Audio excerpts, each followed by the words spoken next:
मतदान के लिए आभार व्यक्त करता हूँ, धन्यवाद करता हूँ। ये पहला चुनाव हुआ है जहाँ कोई अपनी घटना नहीं हुई, न झगड़ा हुआ न विवाद, कोई ऐसे रिपोर्ट वहाँ नहीं है। और कांग्रेस पार्टी भी लोगों के इस फैसले को विनम्रता से स्वीकार करती है। बहुत अच्छा फैसला लिया है और लोगों ने जो वर्डिक्ट दिया है उसको स्वीकार करते हैं। चुनाव परिणाम जो आए हैं उनका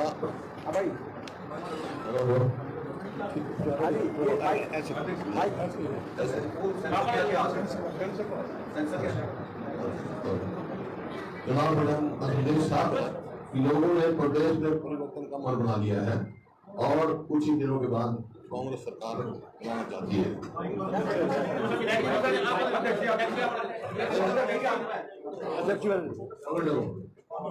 पिछले 10 वर्षों का जो शासन रहा है वो डार्क डिकेड से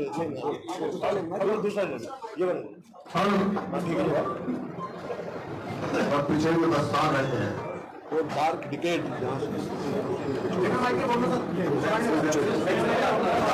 के उससे इतिहास में लिखा जाएगा, क्योंकि प्रदेश कहाँ था 2014 में और कहाँ इन्होंने पहुंचा दिया। और जो इनकी 10 वर्षों की जो नीतियां, जनविरोधी नीतियां और निर्णय नफरत और नेगेटिविटी में जा रहा प्रदेश, ये ऐसा समय होगा जिसको लोग आसानी से भुला नहीं पाएंगे। क्योंकि आप देखा किसानों को लाठी गोली कीले गर्मी सर्दी और अपमानित किया गया, टेररिस्ट तक बताया गया किसानों को। इसी प्रकार से जो चुने हुए प्रतिनिधि जिनको छोटी सरकार कहा जाता है, सरपंचों को लाठियां, इसी प्रकार से जो हमारे विश्व में जो मेडल लेकर आई हमारी पहलवान बेटियों को अब तक तैयारी करा, उनके साथ व्यवहार, कर्मचारी, आशा वर्कर, आंगनबाड़ी वर्करों पर लाठियां, पर 3 ही काम इस सरकार ने किए हैं। पुलिस, प्रोपेगेंडा और पोर्टल 3P की सरकार कर रही है। तो ये आपके सामने है। अभी मैं पढ़ रहा था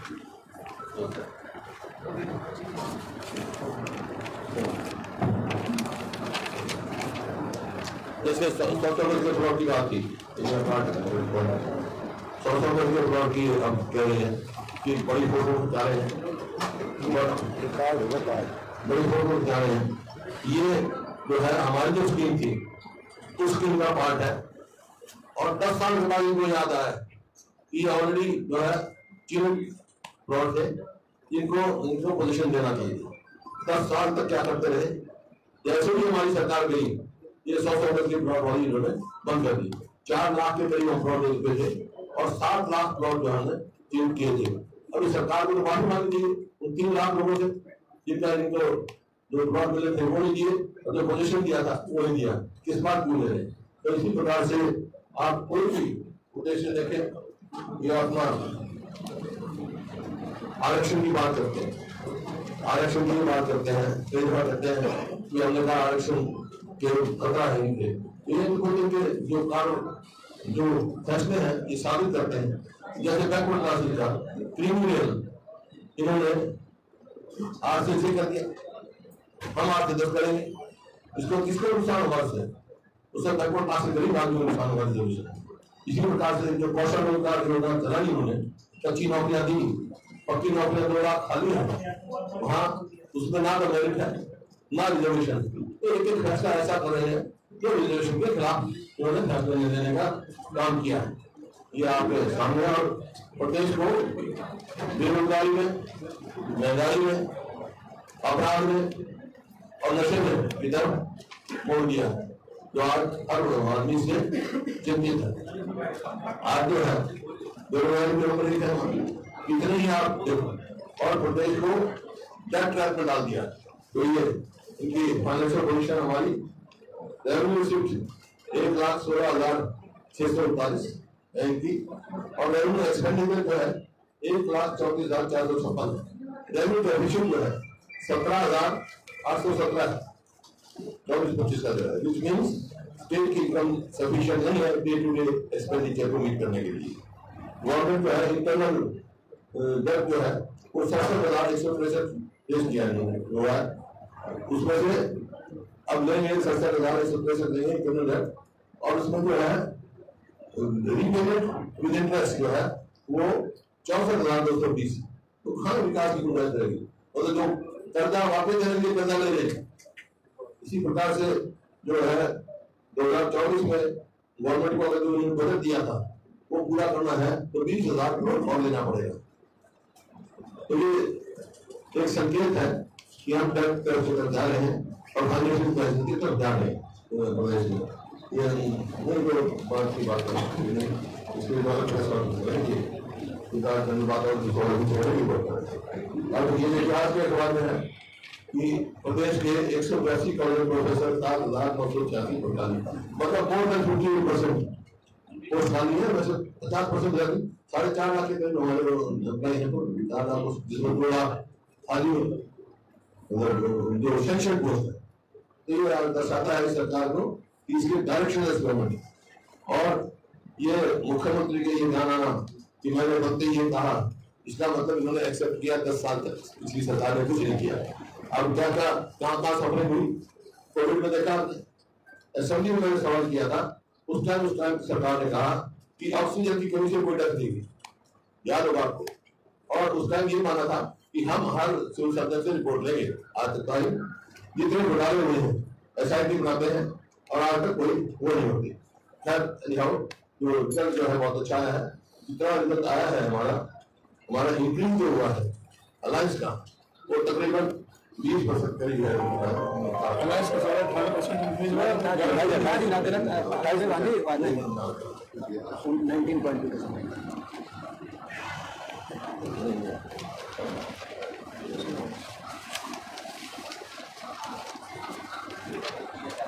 ये जो हमारी अलायंस की परसेंटेज जो आई है वो 47.6% आई है हरियाणा में, which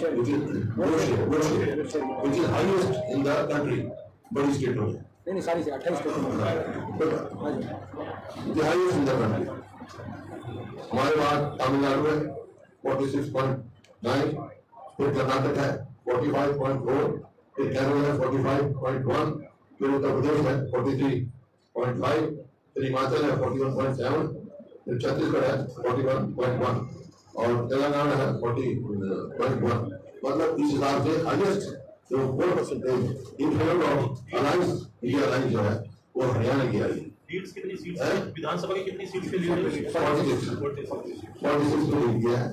और इंक्रीज जो है हमारा समझो 19.2% आया, 20% इंक्रीज हुआ है राउंड फिगर ये है। और बीजेपी का जो है वो गया है 12% के करीब। तो ये गिरा है। मेरा कहने का मतलब ये है कि लोकसभा में हाफ, विधानसभा में साफ बीजेपी। लोकसभा में तो हाफ होगी, 10 की 10 में 5 आएंगे, तो विधानसभा में साफ हो जाएगी। ये कहने का मतलब बाकी मतलब जी अपना कार्यक्रम बताएंगे। आपके जिससे भी सवाल हो उसका नाम बताए ना तो जवाब देगा। आपने जो परसेंटेज बताया कितना था इंडिया का? इंडिया का 47.62 है।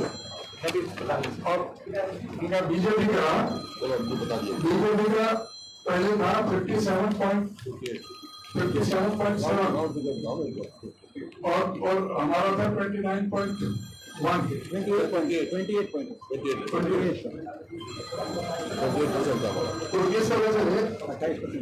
तो इस तरह से हमारा 19.5% वोट शेयर बढ़ा है और उनका 12% घटा है। हर पार्लियामेंट क्षेत्र में हमारा इंक्रीज आया है। अम्बाला में भी 18% बढ़े हैं, माइनस बीजेपी -11, और भिवानी में 21% बढ़े, फरीदाबाद में 20.3% बढ़े हैं, गुड़गांव में 11.6, हिसार में 33% बढ़े हैं, करनाल में 18, कुरुक्षेत्र में 17.9, रोहतक में 16.4, सिरसा में 24.7, पानीपत में 11.4। ये हमारा इंक्रीज हुआ है। और इसी तरह बीजेपी का इंक्रीज जो हुआ है अम्बाला में 11.1 और भिवानी में 13.8, फरीदाबाद में 15.1, गुड़गांव में 10.4, हिसार में 7.9, करनाल में 15.1, कुरुक्षेत्र में -11%, रोहतक में 11.9, कृष्णा में 17.8 और सोनीपत में 5.1 ये डिक्लेयर हुआ है। और सीटों के मामले है तो वो 79 पर उन्होंने लीड किया था, अब 44 पर है। हमने 10 पर लीड किया था, अब 46 पर है, एक पर जेजेपी 79 पर लीड किया था, 46 पर रह गई थी। ये 19 में तो 19 में जो ये है ये बीजेपी आप पकड़ लो जी ये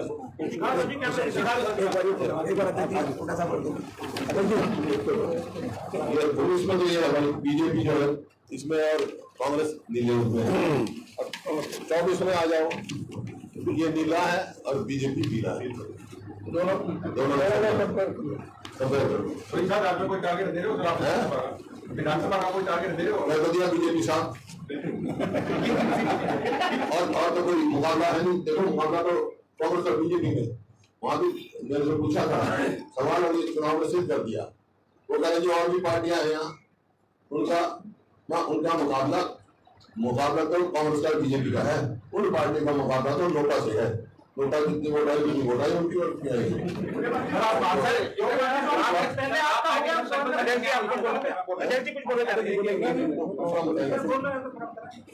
नहीं अभी जल्दी मत करो अभी कोई गर्मी में घूम के तो कब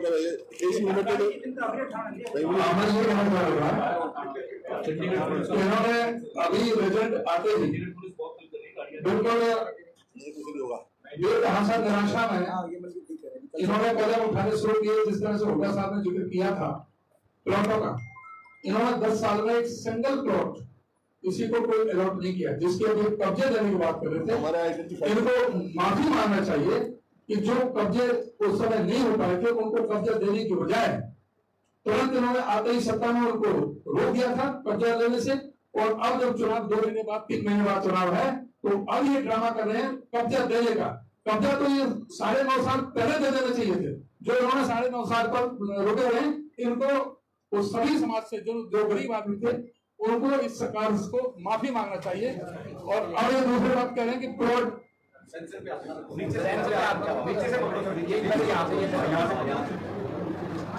अब जो इन्होंने पूरी तरह से ये झूठा साबित हुए हैं।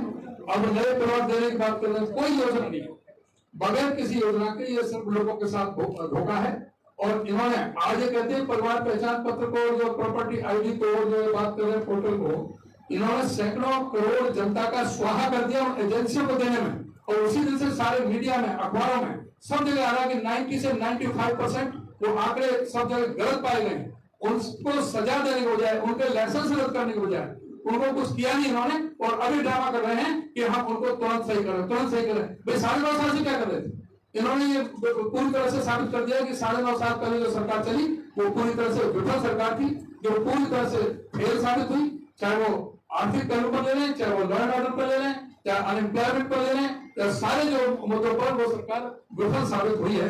और अभी हम जो है पूरी तरह से सरकार को बेनकाब, जिस तरह से हमने पार्लियामेंट के इलेक्शन में किया, अब हमारे जो मुद्दे हैं सारे प्रदेश के, हमारे इलेक्शन मैनिफेस्टो कमेटी हमारी मीटिंग चल रही है। हमने जो 10 संकल्प किए हैं उनके अतिरिक्त जो और जो प्रोग्राम होगा वो इलेक्शन मैनिफेस्टो में तय होकर के वो आपके सामने रखेंगे। अभी हमने सभी जो जिलों में हमने कार्यक्रम रखा है सभी कार्यकर्ता सम्मेलन करने का, और कार्यकर्ता सम्मेलन के बाद में फिर हम विधानसभा स्तर पर जाएंगे। तो जो भी हमने कार्यक्रम तय किए हैं, हमें 16 तारीख को संडे को सबसे पहला प्रोग्राम 11 बजे हमारा करनाल में है और 3 बजे हमारा कुरुक्षेत्र में। 21 जून को सोनीपत में 11 बजे और पानीपत में 3 बजे। 22 जून को जींद में 11 बजे, कैथल में 3 बजे। 23 जून को अम्बाला में 11 बजे, यमुनानगर में 2 बजे और पंचकुला में 4 बजे। 28 जून को फरीदाबाद में 11 बजे, पलवल में 3 बजे। 29 जून को दादरी में 11 बजे, भिवानी में 3 बजे। 30 जून को नारनौल में 11 बजे और रेवाड़ी में 3 बजे। 7 जुलाई को नूह में 11 बजे और गुरुग्राम में 3 बजे। 12 जुलाई को सिरसा में 11 बजे, फतेहाबाद में 3 बजे। 13 जुलाई को हिसार, 11 बजे और 14 जुलाई को रोहतक 11 बजे और झज्जर 3 बजे। इस तरह से अभी हम सारे अभी जिलों में कार्यकर्ता सम्मेलन करेंगे और उसके बाद में जो विधानसभा स्तर पर आगे का जो कार्यक्रम है वो आगे हम आपको बताएंगे। हम सब जगह जो सारे सरकार को पूरी तरह से जो गलत इनके इरादे हैं उनको हम एक्सपोज करेंगे। ये सरकार पूरी तरह से विफल साबित हुई है। जो पन्ना प्रमुख की बात कर रहे थे, जितने भी प्रदेश अध्यक्ष रहे इनके तीनों 50-50 हजार से 45 हजार से सारा जनता ने पन्ना प्रमुख को पन्ना ही फाड़ करके फेंक दिए। और जो मौजूदा मुख्यमंत्री जो मौजूदा प्रदेश अध्यक्ष हैं भारतीय जनता पार्टी के, वो अपने बूथ से भी आ रहे हैं, अपने गांव से भी आ रहे हैं, अपनी विधानसभा से भी आ रहे हैं। तो ये पूरी तरह से जो इनको पूरी तरह से एक्सपोज इनको कर दिया जाता है। देखिए तो ये जैसे मैंने कहा अनाउंसमेंट कर रहे हैं, अनाउंसमेंट क्यों कर रहे हैं कि अपनी सरकार बचाने के लिए और अपने विफलताएं छुपाने के लिए। लेकिन लोगों ने फैसला कर दिया, इनको जनता करने का फैसला कर दिया, क्योंकि आपने देख लिया जिन दिन वोट हुआ उसी दिन तोड़ बढ़ा दिया, महंगाई बढ़ा दी। उसी दिन से रात को बिजली नहीं आती, पानी की गाँव में बिजली नहीं आ रही, बिजली लेते जामिया गाँव गाँव में गया 2000 मेगावाट की मेगावाट की कमी है। 1 यूनिट बढ़ाई नहीं 10 साल में, किया क्या है? 1 मेट्रो पोल लगाया नहीं, 1 यूनिट बिजली बढ़ाई नहीं। अब कह रहे हैं 2000 मेगावाट हम हमारे गवर्नमेंट बाहर से देंगे। क्यों नहीं रहा कि यमुनानगर में थर्मल प्लांट सैंक्शन हमारे टाइम का एक्सटेंशन, वो नहीं उसमें कोई कार्रवाई की। तो कहीं भी एक भी ऐसी जगह नहीं है, कोई बड़ी यूनिवर्सिटी नहीं लेकर आए, कोई इंस्टीट्यूशन नहीं लेकर आए जो ऑलरेडी है कोई खराब करके मेट्रो लाइन को नहीं लगाया उन्होंने, कहीं रेलवे लाइन बिछाई नहीं, कुछ भी कहीं भी उपलब्धि नहीं है।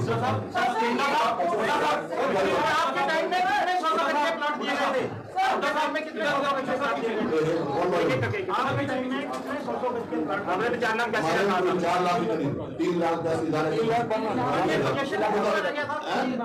कितनों का रहेगा सरकार आपने जितने भी प्लाट दिए उनका पोजीशन वही दीदी को एक आदमी पंचायत में बड़ा हो जाएगा तो पोजीशन पड़ जाएगा, उनका प्रोसेस में थे। बाकी 3 लाख और चिन्हित किए थे, 7 लाख के करीब और दे थे जो उन्होंने स्कीम बंद कर दी। सर 3 कैबिनेट मंत्री दे दिए गए, कैबिनेट का बिजली की सर 2 सवाल है। एक तो पोर्टफोलियो एलोकेशन दिए गए हैं, 3 पोर्टफोलियो दिए गए हैं, 5 में से 3 लोगों को हरियाणा में, ये क्या आपको लगता है कि इलेक्शन को असेंबली कोर्स को देखते हुए दिए गए हैं और क्या आपको लगता है उसके रामिफिकेशन होंगे? और दूसरा, आम आदमी पार्टी और आपका जो अलायंस है वो क्या असेंबली कोर्स पे भी रहेगा? देखिए जहाँ तक आम आदमी का हमारा अलायंस का सवाल है, वो नेशनल लेवल पर अलायंस का, हमारा स्टेट लेवल पर कोई अलायंस नहीं है। अभी कोई बात नहीं, ना कोई बात करिए, हम क्या बोल रहे हैं बात करते हैं तो कम्युनिटी ऑफ प्राइम मिनिस्टर, और देखते हैं परफॉर्मेंस क्या रहेगी।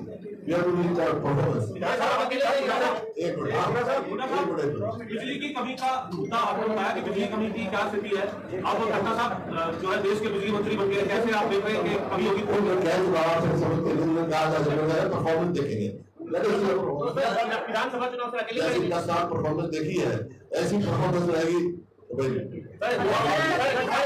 संभावना है आने वाले टाइम में गठबंधन की कोई संभावना है? हमारी शुभकामना है परफॉर्मेंस अच्छी रहे। देखते हैं आम आदमी पार्टी का होगा सर, विधानसभा चुनाव अकेले लड़ेंगे सर? अकेले में नहीं, अभी सर जिस तरह उन्होंने कहा कि ने कहा कि आरोप लगाया कुछ क्षेत्र में मतलब पार्टी के कई नेता है तो इतना सहयोग मिला नहीं उनको लोकसभा चुनाव में। इसी को अनुराग उसका जो है जो हमारे उम्मीदवार थे आम आदमी पार्टी के, वो कह रहे थे कि अगर कुरुक्षेत्र सीट अकेले लड़ती कांग्रेस तो कुरुक्षेत्र भी जीत जाते। आपको लगता है सर ये तो राष्ट्रीय स्तर पर बेहतर हो गई। पहचान पत्र को लेकर सरकार ने कैंप लगाना शुरू कर दिया है, सभी डिप्टी कमिश्नर को आदेश दे दिया। क्या लगता है आपको? लोकसभा कहा इस बात में कुछ नहीं होगा। 10 साल तक क्या किया, परिवार पहचान पत्र लोग इतने परेशानी करी, जैसे कोविड में परेशानी झेल चुके हैं लोग, इन बातों से कुछ नहीं होगा। लोगों ने फैसला कर दिया इस सरकार को चलता करना है। कांग्रेस ने मुद्दा उठाया था कि ये जो है परिवार पहचान पत्र और जो आधार कार्ड में गलतियां उसमें जाके रखा हुआ है इन्होंने, ये कांग्रेस ने मुद्दा उठाया आपको कैंप लगा दिया तो उसका कोई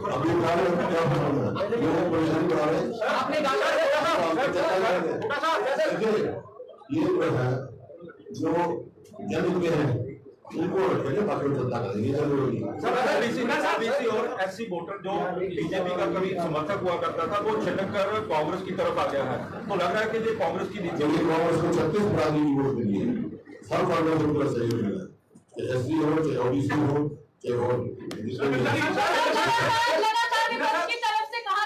सरकार अल्पमत में है, तो उसको लेकर कुछ डिस्कशन हुआ, उसको लेकर के आप लोग क्या रणनीति रहेगी? अल्पमत में है, अल्पमत में है। इसी बात के अंदर राज्यपाल जी को लिखा है और लिखा था, फिर लिख देंगे कि कोई सरकार अल्पमत में है, नैतिकता के आधार पर कोई सरकार को चलाना है। असेंबली शुरू की हॉर्स ट्रेडिंग, हॉर्स ट्रेडिंग शुरू कर देंगे। कभी कहते हैं 2 बीजेपी के लोग जीवा दिलवा देंगे, कभी this is called horse trading. Horse trading assembly शुरू की जाओ।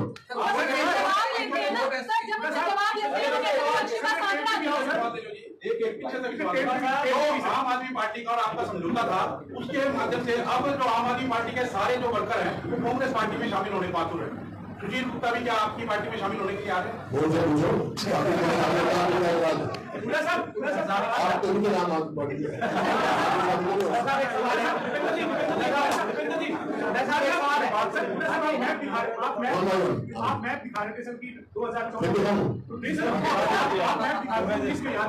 आप यहाँ पे है, लेकिन कुमारी शैलजा ये कह रही है सर कि हम हिसार हारे बहुत कम, हिसार हम जीते बहुत कम अंतर से, भिवानी हम हारे और सोनीपत हम कम अंतर से। उनका ये कहना है सर कि ये टिकटों का वितरण है, इसमें ठीक ठाक नहीं रहा, वरना नतीजे से ज्यादा बेहतर होते। टिकटों का वितरण पार्टी हाईकमान ने किया है और पार्टी हमारे हाईकमान फैसला करती है, सबको मान्य होता है।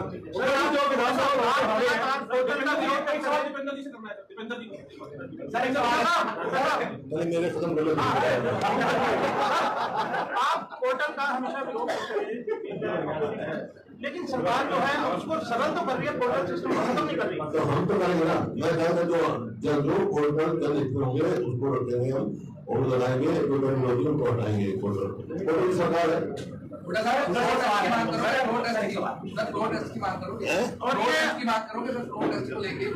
गवर्नमेंट मेजोरिटी में है, इमीडिएट इलेक्शन ही कर रखी है। अब वो कांग्रेस साहब है, अभी मैं बयान पढ़ रहा था, किसी का आया था कि भाई अगर वो है तो opposition should parade before the governor, why opposition governor should parade the majority before the governor. बोले क्या है वहाँ आप जीते हो, इसके बाद हरियाणा के मुख्यमंत्री और तमाम भाजपा के नेता कह रहे हैं कि कांग्रेस ने झूठ फैलाया कि संविधान को खत्म कर दिया जाएगा, संविधान को खत्म कर दिया जाएगा, इस तरीके का झूठ फैलाया गया कांग्रेस की तरफ से। जो हमने नहीं कहा, आप लोग भी देखो, जो एमपी थे उम्मीदवार थे, उनने कहा 405 चीजें हमारे संविधान में हमने तब्दील कर दी, उनके नाम पे कहा था जो अभी लोकसभा में परफॉर्मेंस आई, जो लोग अपने आप को टिकट का दावेदार मान रहे हैं, जो भी कैंडिडेट दौड़ लगा रहे हैं, तो क्या उनके जो इनके इलाके में जो नतीजे आए हैं वो भी एक पैमाना रहेंगे? हमारा पैमाना वही रहेगा जो लोकसभा में था, जो जीतने वाला होगा वो कर दी जाएगी। सर्वे चल रहा है जी, कोई कैंडिडेट्स के बारे में सर्वे चल रहा है? आप मुझे बताएं, अगर आप उम्मीदवार तो आपको सर्वे करा देते हैं।